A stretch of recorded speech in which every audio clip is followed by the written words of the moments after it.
Hello, everyone. Welcome to another LSA CPD. Today, we're really lucky to have Tim Bell of Bell Phillips Architects, and he's going to be talking about a later living scheme in Greenwich, for which Bell Phillips have designed or produced a number of schemes, and also elaborating on the HAPPI, the HAPPI principles, which were applied to that project. Before I hand over to Tim, I just wanted to quickly say that if you put any questions in the chat, I will read them out, or you can unmute yourself after the talk. And so the way the format of CPDs works is it's approximately 30 minutes for the talk and then around 30 minutes again for the discussion. So yeah, please do ask away, as I will be too. So without further ado, I'm going to hand over to Tim. Thank you very much, Tim. Thanks, Jason. Can you hear me? Yep, can hear you perfectly. Brilliant. Thank you, everyone, for coming. Hopefully, this is a useful CPD. I can't see your faces, so I don't know what your reactions are to this, but maybe there's some chat at the end where we can pick up on some Q&A. I'm going to try and share a presentation. I've got about 30 slides, and hopefully this is about half an hour. Has that come onto full screen? It has. Looks good. Brilliant. I'll kick off. So this is a scheme of bungalows for later living for Greenwich Council, social rented tenure, which we built on 6 different sites. And this was completed probably 4 years ago. And the background is, I think Greenwich Council had 2 problems. They had lots of semi-derelict communal garage sites in their ownership. This is one of them. This is a backland site at the rear of one of their existing flatted blocks. But there were other garage sites that were sort of on street frontages. And clearly these are, you know, pretty much disused. Modern cars are too big for the garages. They are expensive to maintain. They were doing nothing for the urban realm. They were an attraction to antisocial behaviour, so clearly a problem. So the council wanted to try and do something with this. At the same time, they had a problem with older people under-occupying big family houses in their social stock. So maybe couples with families and children would have moved into those large houses in previous years. Their children had grown up and left home, and they're left rattling around in a 4 or 5 bed house. And clearly the council has a desperate need for new family accommodation for families who need it. So they were trying to encourage some of these under-occupying older people to downsize to a new home. And from their research, the house typology that they decided they wanted was a bungalow, a 2-bedroom bungalow, which would cater to the needs of older people. And hopefully be an encouragement to sort of downsize. So that was the sort of 2-pronged need at the outset of the project, and that then developed into a brief from the council. As I say, they were looking for 2-bed, 4-person bungalows for social rent. They wanted them to be adaptable to full wheelchair standards, so that they were entirely, you know, habitable and usable for people if they were in a wheelchair later on in life, or with various other disabilities potentially. Had to comply with London Housing Design Guide, Lifetime Homes, Code for Sustainable Homes Level 4, as it was then, not so much policy now, but that it was back then, secured by design, and the HAPPI standards. So maybe not everyone's clear on HAPPI standards. So HAPPI stands for Housing Our Aging Population Panel for Innovation, which is a bit of a mouthful, but it's a very good design guide that was first put together about 10 years ago, and it's gone through a few iterations since then. You can see the authors, HCLG, Department of Health, HCA, Design for Homes, and then 2 architectural practices, Levitt Bernstein and PTE, were involved in putting this together. So this is really aiming to improve the design quality of housing for older people. And they promote best practice guidance and are a sort of source of information And there's 10 key principles that they look for or that they recommend in designing for the third age. So space and flexibility is a key one, but we can't, as designers, assume to know how people want to live. We need to leave that up to them and give them the opportunity and the space to make up their own decisions and give them the options in life to live the way that they want. So that's very key. Daylight is really important. I think probably on the point that a lot of older people may be retired, they may be spending more hours of the day at home than we are, although I suppose since COVID you could say that's slightly different, but since we're all at home so much of the time. But the point is, good daylight, because you're at home so much, is such an important attribute to mental well-being. But I think also we'd all agree that actually that's an essential attribute to any housing, not just for older people. Balconies and outdoor space is a requirement, sorry. And again, I think since COVID, we've all understood the increasing importance of outdoor space, but certainly a key aspect of the HAPPI guidance, that they should be adaptable and care ready. So whether or not they're designed for actual full wheelchair accessibility from the outset, they should be adaptable to provide for that should that be necessary. I think the next 2 points are maybe more relative or more relevant to extra care schemes or larger extra care type developments where there may be corridors and flats. Positive use of circulation, for example, you might expect there to be social spaces or informal meeting spaces, and equally the shared facilities in the hubs. Not so appropriate to individual house types, but certainly a key part of the HAPPI principles.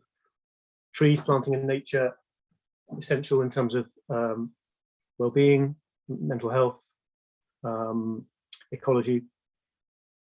Energy efficient and sustainable goes without saying these days.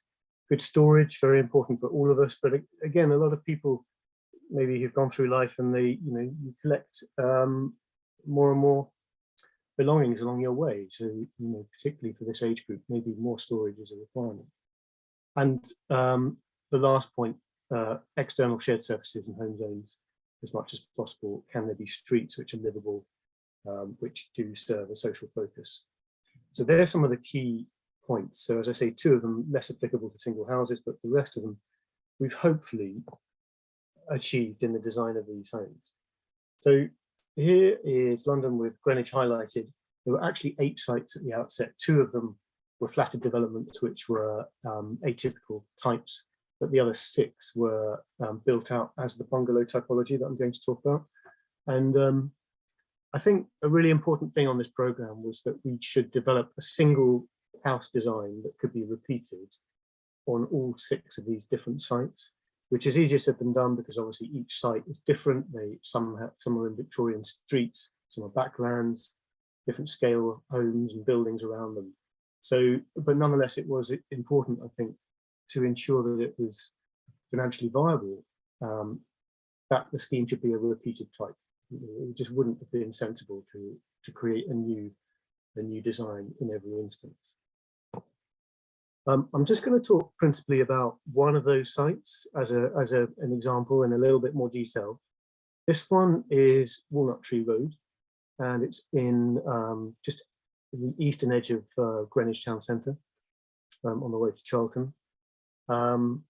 This is a strange site where you can see outlined in red is a garage site. So there's 2 runs of garages. It sits in the corner of a street with gables from a terrace of houses at this point, and a similar one running off north, actually north is to the right hand side of the page. I think this was probably a bomb site. I think originally there would have been the original street lines. Walnut Tree Road would have come all the way through Colomb Street and Tyler Street. But I think there was a bomb site. The houses on the edge and towards the left-hand side of the image were demolished. A tree in the garden grew up. And much as the green space is good, I think the urban realm and the structure of the street pattern has been lost and is not very helpful. So one of the things we were trying to achieve here is slightly bring back some logic to that street network, and demolishing the garages would allow us to actually open up again, at least a visual link along the original line of Walnut Tree Road. whilst thinking about building into the corner. So the next two images are existing photos of the actual site itself in this corner zone. The first one looks at the gable of that house to the right, and the second one to the other gable. So here it is, typical Victorian street of two-storey houses. On the right is the sort of entrance into the car park site. And this is the other gable overlooking the site, which has been rendered, and evidently there would have been a series of additional houses plugged on the end of these pre-war. Anyway, a largely derelict garage site, just like the image I showed earlier on, with all the problems I mentioned to do with antisocial behaviour and really doing nothing for the urban realm. So the opportunities and constraints then, just before we move on to the proposals, were that really, as I said, we could start to possibly open up that visual link along Walnut Tree Road, which hadn't existed for decades, reorganise a car park here, which, much as we'd all like to do away with car parks, are a reality up to a point. And then the key opportunity for construction was in this corner. So linking up and stitching back together the junction between these two terraced streets. So this was an early sketch that we did at design development stage and that we used in the resident engagement, pre-planning, as we were talking to neighbours about proposals. And it started to develop a house type which, and I'll show in plan in a moment, tries to work with those HAPPI principles, certainly of daylight and space. So this is actually not a two-storey house, it's a single-storey bungalow, but with an almost double height space at the front to give a really great generosity of volume and daylight. So a lot of these bungalows were built quite close to the street edge, some of them even closer, depending on the site, than this one. And the risk there, I suppose, is that if you build right up to the street edge, your front room suffers a potential lack of privacy in relation to people walking past in the street. So the idea here was that we might have only a modest sized window at ground floor to get a visual glimpse of the street, to maintain some connection with the outside world, but actually the majority of your daylight comes in through this huge, generous clerestory window at the upper level, which illuminates the whole of that double height space. The living space sits in that main pitched up zone, and the bedrooms sit in the lower portion to the side of it. And the other thing that that big pop-up dormer did is it started to give the bungalows a scale that was more appropriate to the context. So as I said, two-storey houses, typically a single-storey bungalow topology was never really going to feel right or hold its own in terms of scale in that two-storey context. So by pitching up these dormers, we start to achieve a frontage that has a relationship to the eaves heights of the existing two-storey terraces. So this was the resulting site plan with the reorganised car park on Walnut Tree Road, having demolished those bars of garages and that visual link through east to west. And in this case, we got 3 houses on the site. Now, in terms of making best use of the site, probably this brief doesn't do that. You could get more homes on the site if you were to use a small flatted block topology or one-bed flats, for example. But that wasn't actually the housing need, and that wasn't what Greenwich Council needed. They needed bungalows, and so that was the brief in this instance. But 3 bungalows, a small private rear garden at the back, a small area of frontage, and the main body of the house in the middle. So if I flick to the next slide, I can talk through that in a bit more detail. So here's a plan and a section. That section is taken through the lower part of the plan there. So that lower part of the plan is the living, kitchen, dining. So you enter from the street on the right-hand side, a bit of defensible threshold and planting, a recessed porch, and the main entrance door enters straight into the front room. There's a kitchen in the middle, and there's a further living space at the back opening to the private garden. And one of the thoughts also in terms of flexibility and allowing people to live in the way that they want rather than being too prescriptive is that one person might be quite happy having most of their hours spent in a front room overlooking the street. Another person might not, and they might prefer the privacy of the rear living space opening to the garden. Equally, since they're a single topology on different sites with different orientations, in some sites, maybe the living space at the front is south facing, maybe in others, the space at the back is south facing. So depending on the orientation and your personal preference, privacy or openness, you could use these rooms for living and or dining, or you basically got the option of using a front or a rear room. Indeed, most people I assume would use both, but maybe for slightly different uses. And the kitchen in the middle, which is increasingly seen as the heart of the house, can service both. So that space at the front is the one that has the biggest volume. And you can see in section there, the roof that pitches up towards the front, towards the street, and the space which is almost double height. Excuse me. The clerestory window there starts to give all that daylight that I mentioned from that hand sketch.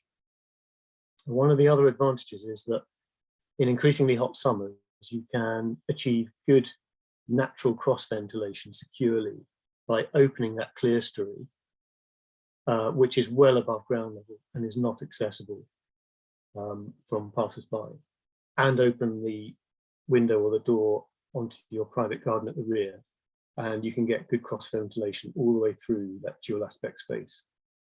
So in terms of keeping cool securely, that works. And also in terms of avoiding too much unwanted solar gain in the summer, this projection over the head of the clerestory cuts out a degree of high angle sunlight in the summer and makes sure that the overheating is kept under control. And also that recess starts to create a porch and a bit of cover when you arrive back home, trying to find your keys, putting the shopping down, it's raining. That gives you a good threshold. The other part of the plan at the upper element is the bed spaces. There's a main bedroom at the rear overlooking the garden, which has the best privacy. And there's a secondary bedroom at the front. And I think there was probably a question in Greenwich's mind about including the second bedroom in the brief, because it very often wouldn't be necessary. But I think they were trying to really think ahead, and I think it's great that they did. This bedroom could be used for so many different things and gives a really genuine flexibility for the future. It could be used as a home office or a workroom for the people who live here. It could equally be used as a guest room if the grandchildren come to stay, or indeed anyone. It could equally be used as a bedroom for a live-in carer, should that be required later in life.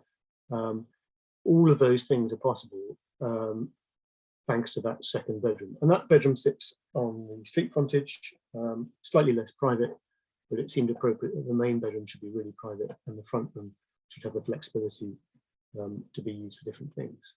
The bathroom in the middle of the plan is entirely accessible and fully designed to wheelchair standards. And there's a large storage area, and all of that's accessed from an internal lobby, which keeps that wing of the home slightly separate of the main living, kitchen, dining space, which is very much open plan, which also is quite an unusual typology for later living. Open plan is relatively new for a lot of people. Space standards, if you were going to follow the London plan or the national technical standards, you'd be designing a 2-bed, 4-person flat at 70 square meters, or even less if it's a 2-bed 3, which this effectively is actually. But this is actually 89 square meters. So I think Greenwich should be applauded for being happy to build something quite a lot larger than the minimum standards. And it's due to those extra square meters that we're really able to achieve a lot of those attributes of flexibility and generosity.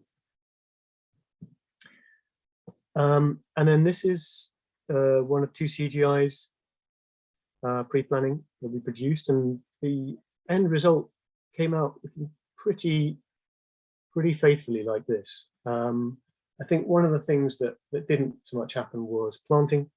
And I think there's some nice trees out here in the CGI. You'll see that they didn't actually happen in reality, which is a big disappointment. Equally, the railings at the frontage to give a little bit more privacy or notion to the privacy to that frontage zone.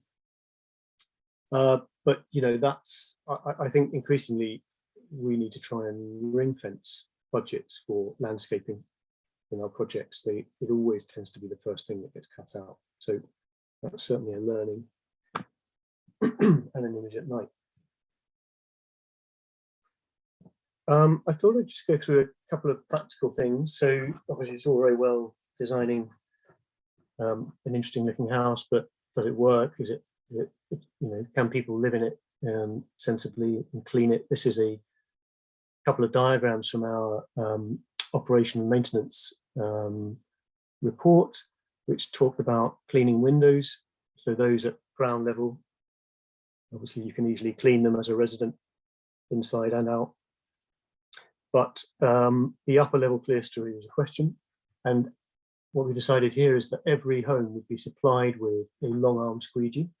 So people could still do that themselves from the inside and from the outside, just with a long arm, fairly light aluminium pole. Doesn't require the council to spend any maintenance budget coming to do it. It should be feasible for residents to do that in most instances, but certainly some might need more help with it. But that seemed to be a very practical solution. How to open those windows. Similarly, the clerestory I mentioned, you can see in the elevation mark number 1 here, and again in the section, was openable via a winder. So at low level, at about 1100 above finished floor level with a winder, with just a very simple Teleflex cable system to an actuator. So not much to go wrong, no electrical installation, and a very easy thing for everybody to use and understand. And similarly, there were some clerestories above the front entrance door and the second bedroom door, and they were both also operable via winders. Excuse me.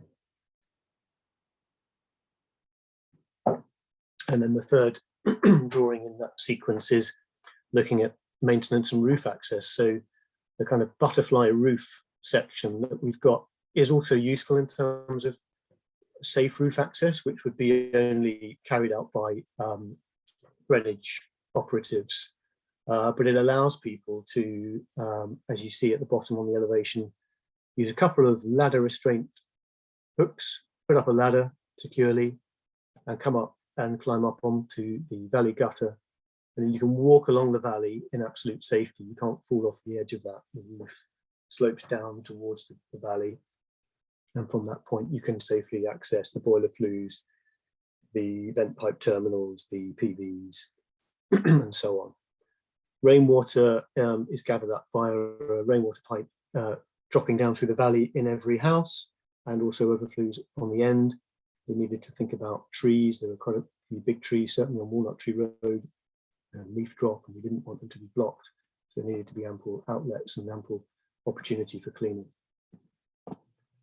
Excuse me. So 2 drawings about how it was built. So these are timber frame buildings, brick clad and zinc clad on top. And I think that worked out well. Increasingly these days, when we're thinking about embodied carbon, timber frame is obviously a great thing to use. It was also good because it went up very quickly. It helped reduce the negative impact of the construction process on neighbours nearby, because by having a panelized factory-made system that just came in off the back of a truck and was erected in a fairly short space of time, reduces any negative impact on people. Also, the dead weight of a timber frame is fairly low, so the strip foundations are fairly shallow, which helps keep costs sensible. And the ground floor is a suspended beam and block. The timber frame is lifted a couple of courses above ground to make sure that it stays away from the damp. Damp is obviously a sort of #1 problem with timber frames, so we needed to raise it by a certain height. But equally then we needed to make sure we didn't suffer a cold bridge. So an inner thickness of insulation on the inside of the stud frame helps us reduce any potential cold bridge through the block work. And we also have a service zone here just behind the plasterboard, a 25mm batten zone. So we can run any cables for the electrical back boxes and light switches in that zone without penetrating the insulation or the vapor control layer. And then on the outside, there's OSB board with a breather paper and a cavity in the brickwork. So all of that's very standard construction. And again, something that the contractor was very happy to use and put together. And then this is the detail of the overhanging dormer roof edge. The majority of the roof was used a kind of steel web truss. And then this finer point projecting outwards, the grey hatch is a potential additional timber joist that fixes to the tops of the metal web joists. You'll see in the photos in a moment that it was slightly different to that in reality, but very similar. And insulation on top with then the zinc profile, which is barely perceptible here, that comes to a point and back down the underside. This is the high level openable window. Another thing about the timber frame was making sure that we had enough movement and compression, because obviously the timber frame settles by a few millimeters in relation to the brick on the outside. So the windows at the junction between the timber frame and the brick need to allow for a bit of compression to make sure that we don't induce any forces and cracks that we didn't want. So that was achieved there. So that was the design in terms of how it went together, and it went together pretty much as planned. This is a photograph of that front room looking up towards the clerestory. I actually quite like it before it's been plasterboarded. It's quite nice when you can see the structure and the stud frames. It's all a bit more poetic than when it gets lined out, but sadly you can't stay like that. But you can see the metal web joists, the double stud frame in this case, because it was quite a tall span, with the OSB board on the back, and then the mineral wool bats were fitted into the stud zone before having that additional layer of insulation and plasterboard on the inside. This is the breather paper going on top of the roof and the cheeks of the dormers, which looks a bit spaceshipy, looks quite exciting here. Maybe we should have specified something silver, but anyway, it's quite interesting seeing this going up and becoming quite a monolithic silver object. You can see the valley gutter there coming through, and the rest of the breather paper wrapping the whole construction before the brickwork started coming up, which it is here. So actually, Walnut Tree Road is has a pale brick, sorry, but we use two different bricks depending on the location of the site. So since there were 6 different sites, some of them were in a context where there was a London stock brick, others were in a red brick context. So we just switched the bricks depending on which was most appropriate for the context. So this was not Walnut Tree, this was a different one.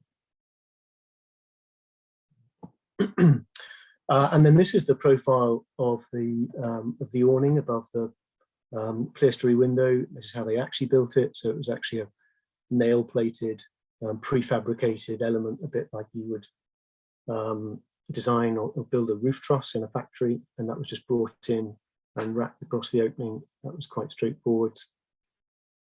And you see the insulation board going on here. And a similar view of the substructure coming up. And then this is the finished result. So I think the zinc fabricator was excellent. I mean, the main contractor was very good as well, but I don't think we'd have got that sharpness of zinc at these junctions if we hadn't had a subcontractor that was quite skilled. So that came out really well. This was from VM Zinc, they're the supplier of this product. They have quite a nice range of different zinc finishes. There's a kind of terracotta brown, which seemed appropriate to the kind of clay brick context of most of these sites. You can see the front door there with the window panel adjacent, which gives you that glimpse view to the front room and the clerestory. And the door on the side is to the second bedroom. But you can see the frustration of not having the tree or the railings. And I think another thing just to look out for, something we've learned more about as we've gone through, especially design and build procurement, is to make sure that things like services and utilities are really well considered. In an ideal world, pre-planning, looking back, we should have designed a cupboard into the jamb here, into which you could conceal the gas and the electrics and the telecom intake. But they ended up whacked on the front of the house where most of us would rather not see them. But I think, you know, that a cupboard next time round would have resolved that. And you can start to see how the scale of the houses to the left relates to a degree to the pop-up dormers to the right. And inside, they really are quite full of light. So this is just coming in through the entrance door. This is the front room, looking through the kitchen in the middle, out towards the garden at the back. So it really is quite a long, spacious volume, and the height is very unusual for a dwelling of this type. And looking back the other way from the living space, back out through the kitchen towards the entrance door, you really get the appreciation of that glistering window and the daylight in the front room. This actually was a different site again called Ravens Way in Lee, which was a backland site, which was very much more private. It just had a yard at the front, which is quite a nice sort of home zone area for residents and community life. And this is the final slide. Some happy residents, hopefully they were all happy. We spoke to a few, and I think another thing I'd like to do more of is post-occupancy conversations and testing and analysis. But the anecdotal conversations we had with people were generally positive. You know, they'd never lived in a space which was as bright and spacious as these. So hopefully they've largely achieved their aim. And there we are. Thank you. Well, thank you very, very much, Tim. That was super interesting. Just to remind everyone, if you want to put any questions, put it in the chat and we can get out, or you can unmute yourselves. But I've got quite a few, so I'll kick off. I think it's just regarding kind of that open plan space, really, and in particularly with regards to later living schemes, in which heating is usually quite a hot subject, pardon pun. Do you have any kind of stats on that? And particularly, was there a heating strategy employed across all three houses? Do they share any heating, or is it, I don't know? So this was, well, no. So this was co-sustainable homes level 4, and these were standard combi boilers located in the storage cupboard off the corridor, and with a flue that went directly up through the roof. And I think partly Greenwich wanted a heating system that their maintenance people knew how to service and deal with. Certainly these days you'd look to use an air source heat pump or some kind of communal system, but that's, you know, the sort of more like 7 years ago that we designed that. Oh wow. That was before we used, yeah. Sure. I can see a question from Jill Scampton. Did you have any problems getting the additional size and presumably cost past Greenwich's procurement team?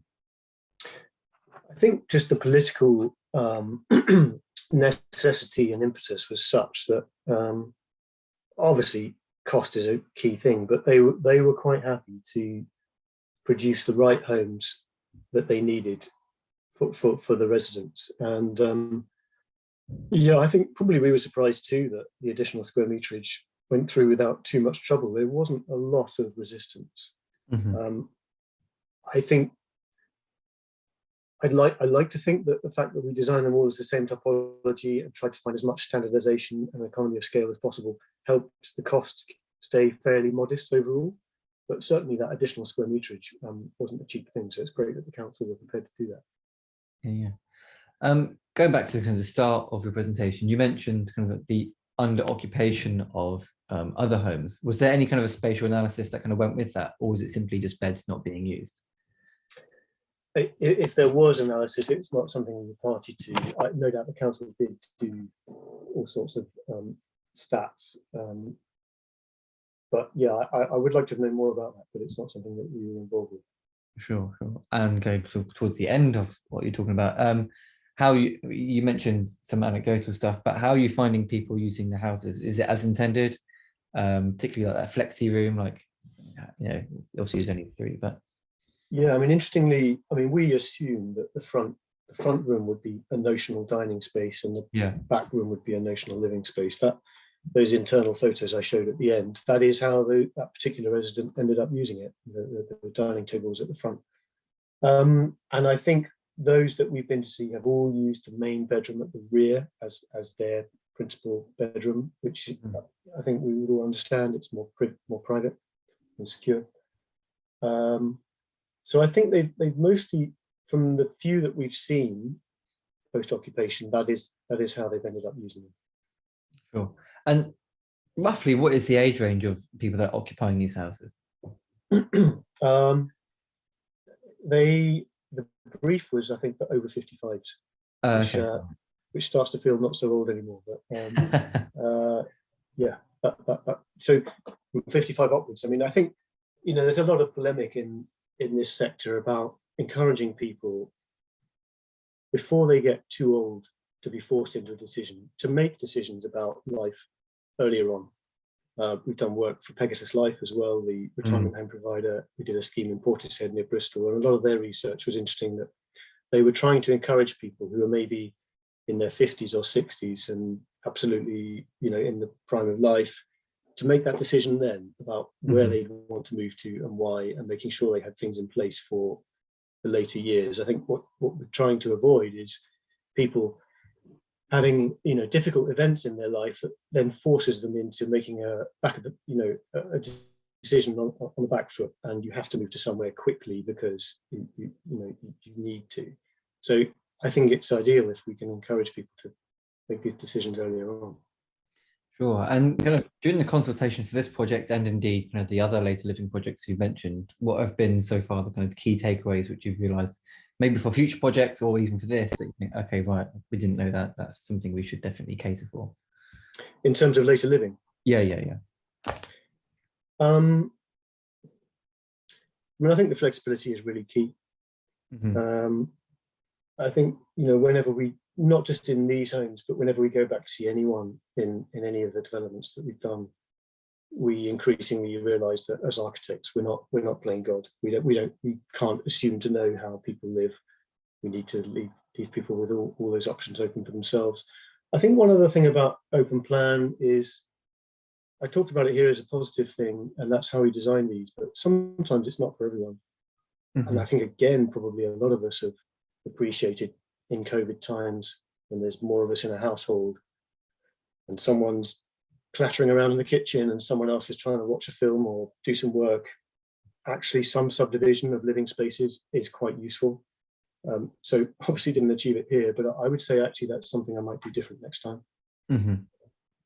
Sophia asked a question which I was actually meant to ask myself, but got distracted in other questions. They say, thank you for the presentation. Do you have information on energy usage yet?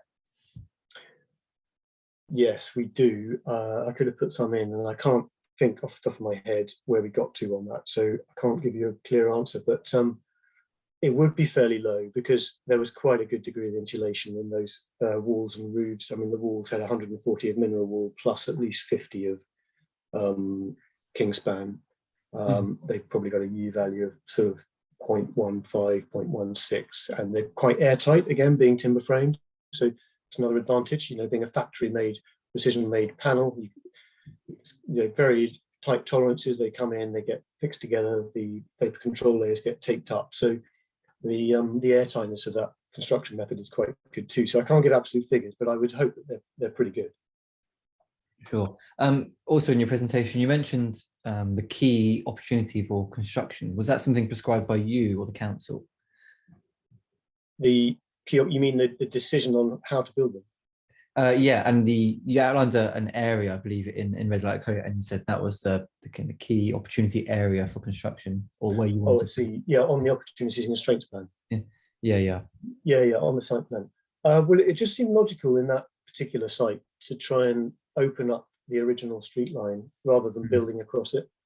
In terms of legibility of the urban realm and visibility and sort of personal safety and sight lines, it seemed logical to do that, which then left us with the corner between the two terraces where there would originally have been some houses. So that one almost designed itself in terms of site plan. yeah. Yes, obvious when you point it out again.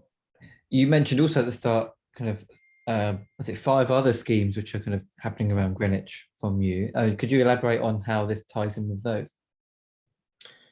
Yeah, so I mean, they were all of the same house type. Yeah.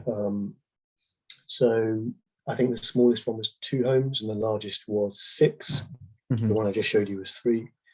And I think most of them were in sort of terrace street context. 2 were backland sites behind apartment blocks of kind of 3 stories. Some were quite heavily overlooked. Some had windows with rights of light and daylight and sunlight requirements right on them. So again, the low scale of the bungalows worked quite well for that.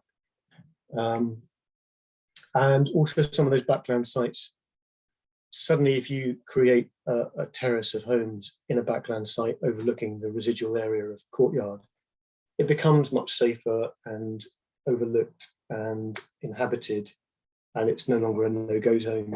It's actually it's a community. So some of those they were quite good actually, the 2 backland sites in that respect. Sure. I mean, were these all built around the same time, or did one? Yeah, they were all built at the same time. And Okay. that's another thing. They were all built by the same contractor, which I think was great. We've done another multiple infill scheme for another borough in London with a single house typology on several different sites. But for whatever reason, they used different contractors to build out that same house type on different sites. And I think that maybe wasn't their original intention. Various things got in the way, and maybe the programs were not coherent. But that turned out being much more painful, probably much more expensive, because there wasn't the economy of scale in terms of material supply or the contractor sort of learning from one to the next. So this one was good.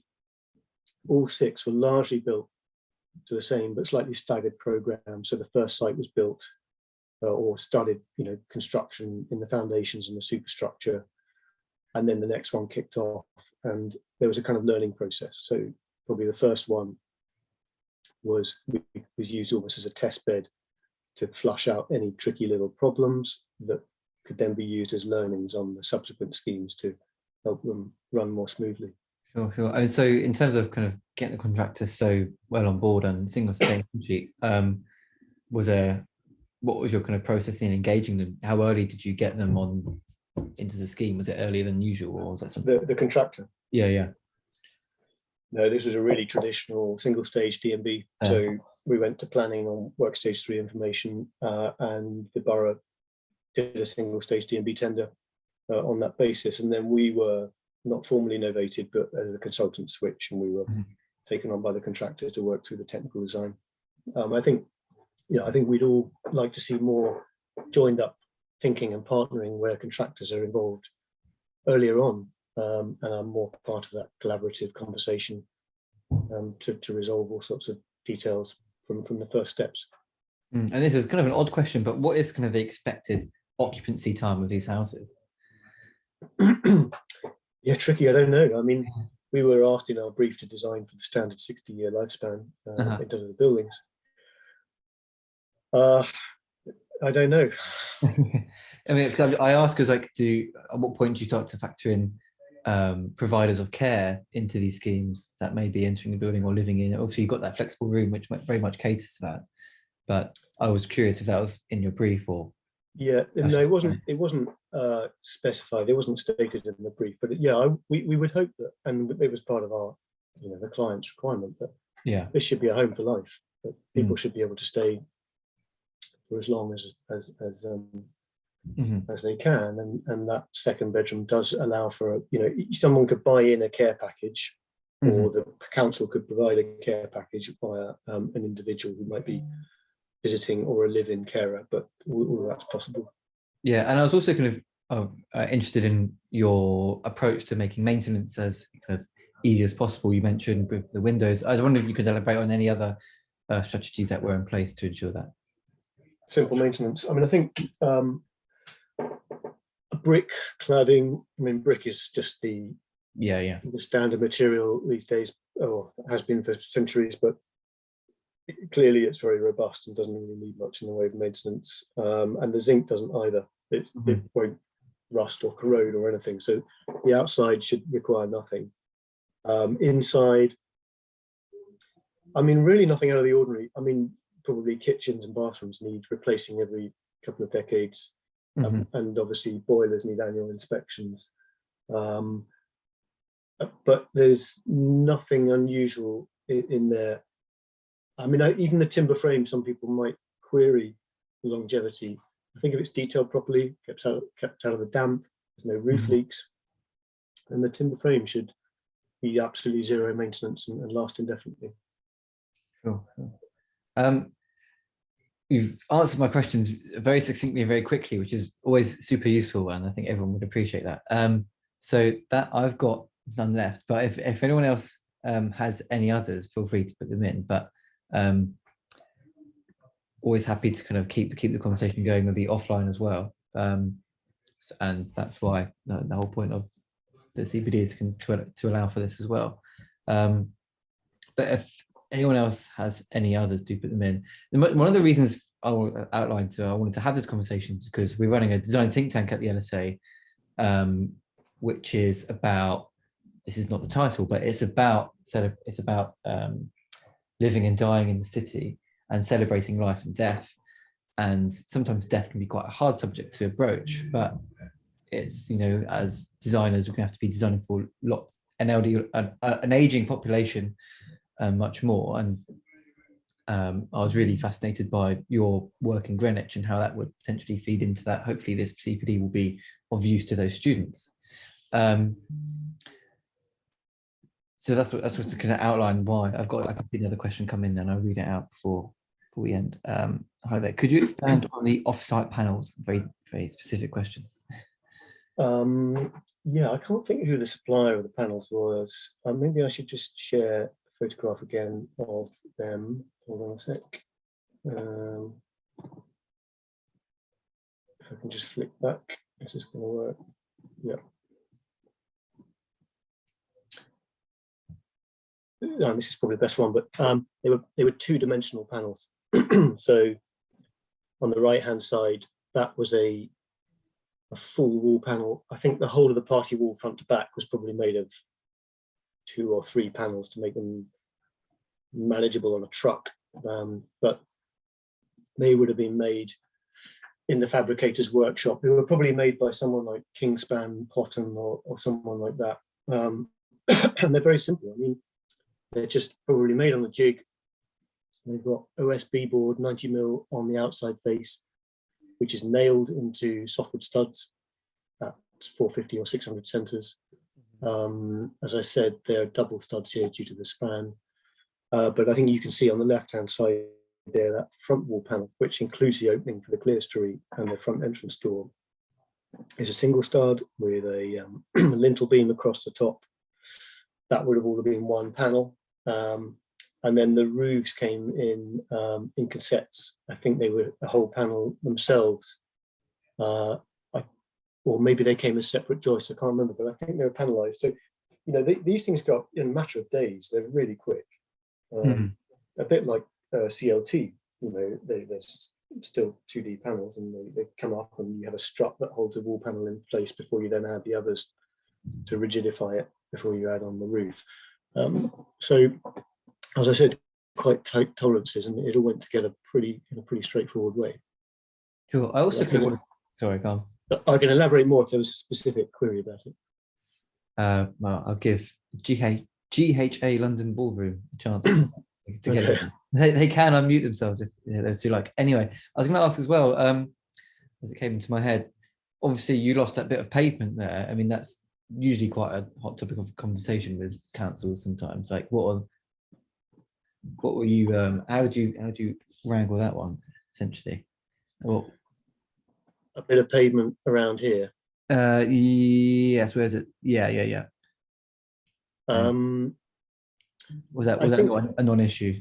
it was a non-issue, and it helped, I suppose, that our client was the council, in that a lot of, actually, I think the whole of the red line site was owned by Greenwich Housing Department, but if there'd been other areas that were owned by Greenwich Highways Department, we could have had a conversation about a land transfer, which might not have been so straightforward if the client had been a private developer. Mm-hmm. We often find that in our public sector work, that there's a conversation that we can have. Sure. And in terms of kind of the wider area as well, like, you know, how had Greenwich, maybe you don't know the answers, but how had Greenwich outlined this as a suitable site for a later living scheme, or indeed the other 5 sites? Yeah, well, actually, what I missed out was that at the out, even before this process, we did a feasibility study on lots of different sites. I should have mentioned that. We did we looked at about 25 sites for the council, where they'd sort of probably spoken to their garage department and said, you know, where have you got garage sites which are not providing any revenue or causing trouble?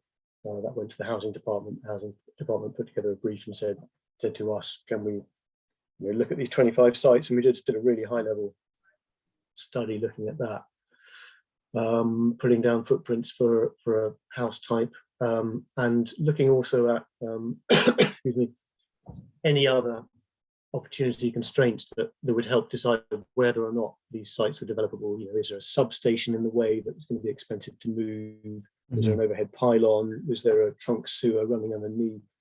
Was there a category A tree in the middle of it? All of these things. And then we, with the council, looked at our feasibility study and said, well, actually, discount site XYZ because of these expensive, difficult issues, but the most deliverable sites are this, this, and this. And then they became the sites that we actually worked into. Okay, fine. Yeah, that's really interesting. Thank you for that. Well, I think it's 8 minutes towards 2, which is pretty good timing. We can probably wrap up there. If anyone has any questions, pop them over to me. I can potentially ask Tim. If he's really nice, he might answer them. Coming up next week, we have Felena Hill of Party, who will be talking about self-starting a research-based practice straight from graduation, and the collaborative practice they employed to make that happen. So that should be really interesting. But until now, I want to say thank you to those who joined for the questions, but a big thank you to Tim for a really enlightening talk on those schemes in Greenwich. Thank you, Tim. Thanks very much. See you all soon.